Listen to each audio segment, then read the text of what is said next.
All right, here we go for round two. The guy told me something I did not particularly like. So now in California, the brake and lamp inspection is now actually just a safety inspection. Any lights on the dash, you can't pass it anymore in the state of California. I'm gonna throw some graphics on it and stuff. I still have to do the airbag lights and stuff, get some inspections, get some software. That stuff's gonna take time. So I'm just gonna get some graphics on it. I'm just gonna keep enjoying the car. We have like 200 reliable miles on it already. But before we go too crazy, let's go ahead and take a look at the FlexiSpot C7M ergonomic office chair. They're sponsoring the video today, so let's take a look. Obviously, when you get the chair, it's gonna be in this box. So let's unbox this thing, set it up, show you guys what we got. Setup is super easy, doesn't take very long. Just follow the setup guide that's included with the chair, and it shouldn't take you more than like 20 minutes to get it together. And yes, of course, it does come with everything you need with the tool and the screws, and also the setup manual and owner's manual. Oh, this is nice. This luxury office chair is insanely adjustable and extremely comfortable.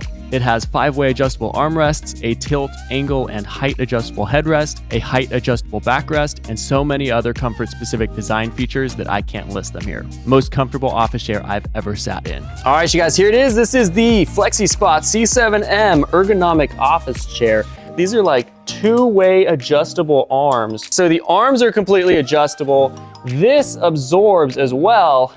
The headrest is also fully adjustable. Even the backrest is fully adjustable. So anyway, I have never seen an office chair quite like this before. And dude, just the comfort of this thing is next level. It conforms to your body so well. I could personally say I've never had a chair that is literally adjustable to any degree that you want it to be. In an upcoming video, I'm gonna actually rearrange a garage, do like a dream garage build, and this is actually gonna go in it. So anyway, that's gonna do it for the C7M. There's a link below if you guys wanna check it out. Let's get back to work.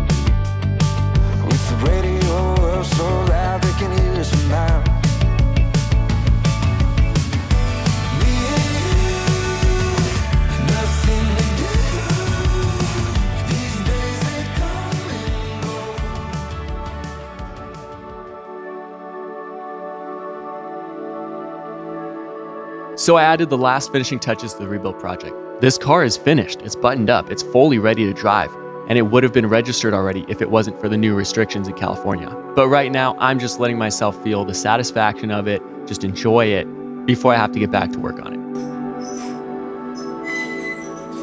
it. It has now been over a year and 7 months building this thing, and I've felt every month of it.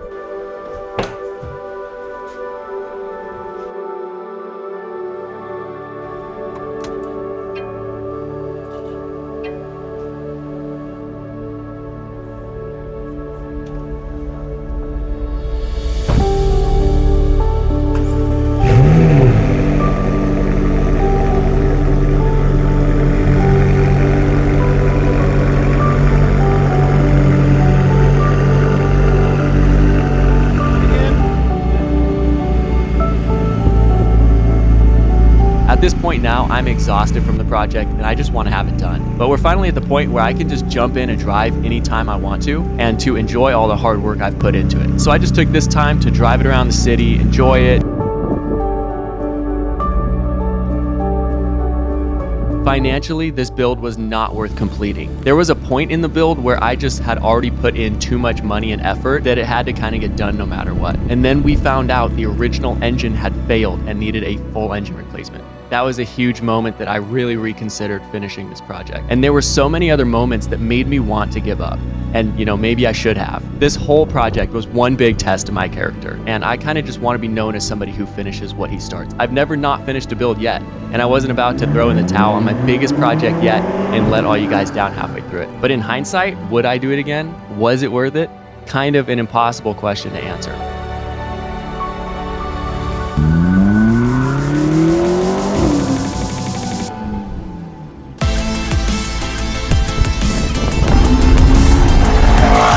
But this experience right here, sitting behind the steering wheel, Hearing the 650 horsepower twin turbo V8 at 8,000 RPM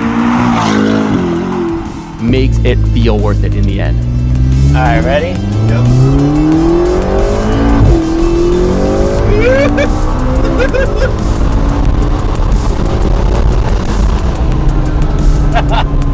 Oh, What'd you think? Nice. Yeah. Oh man. It feels so polished, so smooth. Driving it just makes me forget all the heartache, all the nights I couldn't sleep, the financial burden this car was, and it reminds me of all the friends that we made along the way. All of you guys who came along for the ride throughout this video series, and the incredible car we have in the end after a year and a half rebuilding it in my driveway. As close to a one-man rebuild as it possibly could be.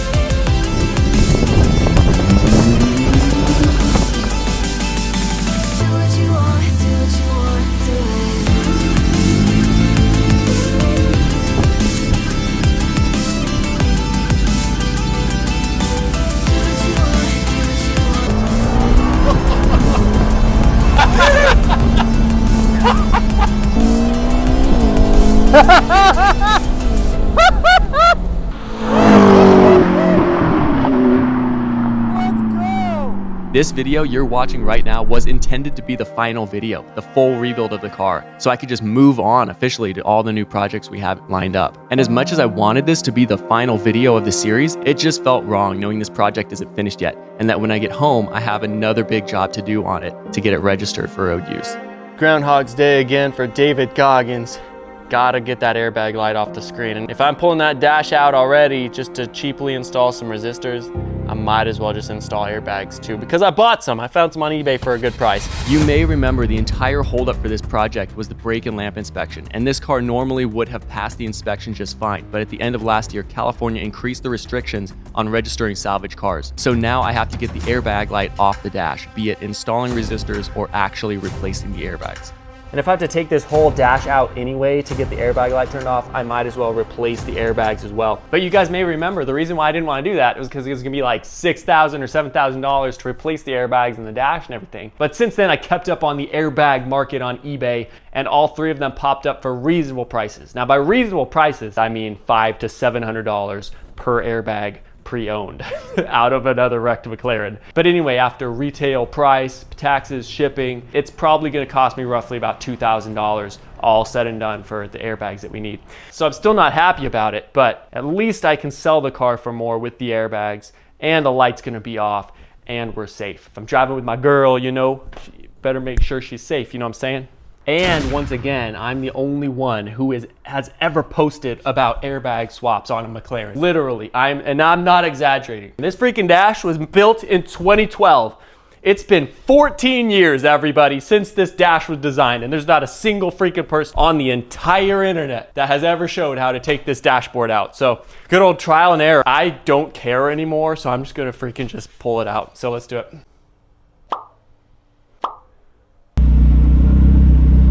All right, so here we have the 3 airbags. This is the one that goes in the dash facing up, and these are the 2 knee airbags, driver's side, passenger side. And allegedly the knee airbags are interchangeable. This one says front left or right knee airbag. So I'm assuming the 2 knee airbags are the same, and then the dash airbag, that looks like the right one. But again, I have no part numbers that I could actually see, or I couldn't find anything online about it. So I have to physically take the dash out, unscrew the airbags, look at the part numbers, and like match them to the ones we bought. So I'm just crossing my fingers and hoping. Because like if I need to return these, that'd be a very expensive non-return right there. So if that doesn't have you smashing the like button, I don't know what will. Smash that like button, let's get this dash out.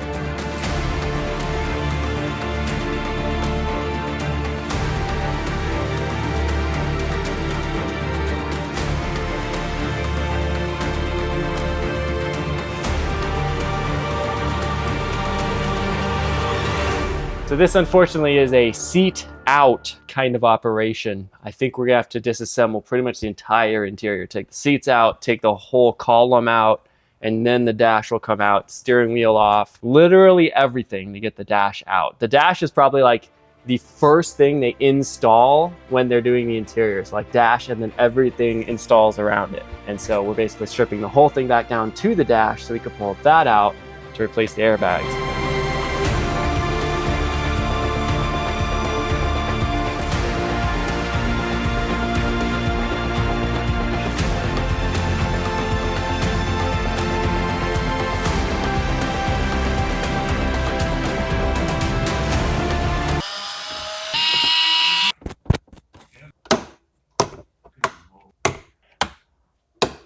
Ah, freaking serious.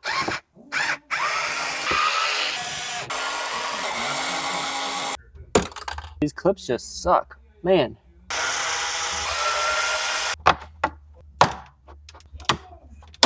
Man, I hate these clips.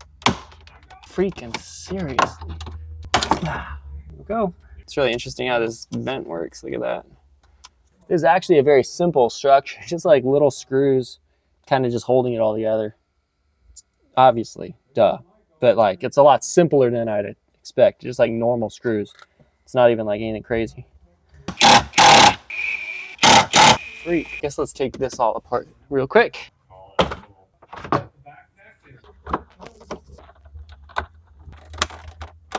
Allegedly, there's just 2 freaking clips right here. Freaking seriously. Dang. I hate clips freaking so much. I'm the best. Wow.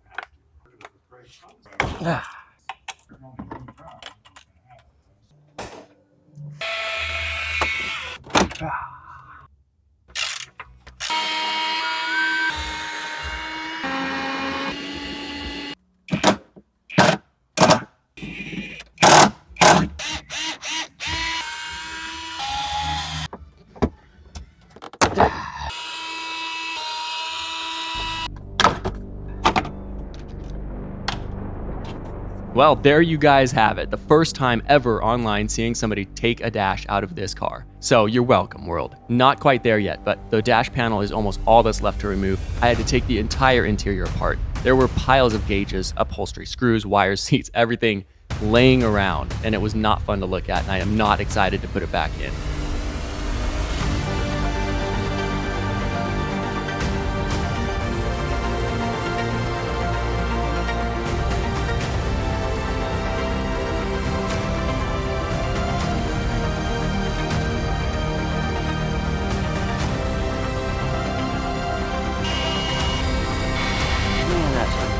There's so many bolts to go back in. I'm not looking forward to this. There we go. Freaking really. It's obvious that this whole center console, maybe even the dash, was out previously because all this stuff was already taken apart and like this glue was broken already and stuff. Sheesh. That was not very fun to do. I know the video is super sped up, but this took way longer than expected. To this point, it's been in my garage for 2 weeks, just disassembled. And I'm not even halfway done at this point. So anyway, I'll pick this up next week when I have more time. What have I done?